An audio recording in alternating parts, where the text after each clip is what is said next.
আপনি গ্রামীণ সংবাদ ২৪ দেখছেন। আমরা খবরের প্রতিটি দিক কভার করি।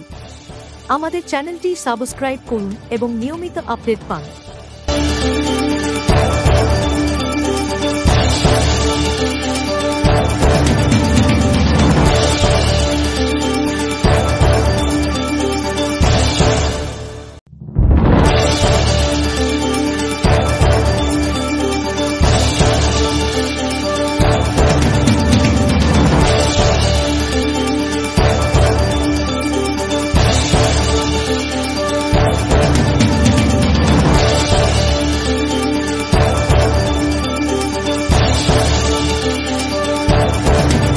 আগামীকাল থেকে ভোট, আপনার নাম ভোটার তালিকায় উপস্থিত হলেই আপনি ভোট দিতে পারবেন।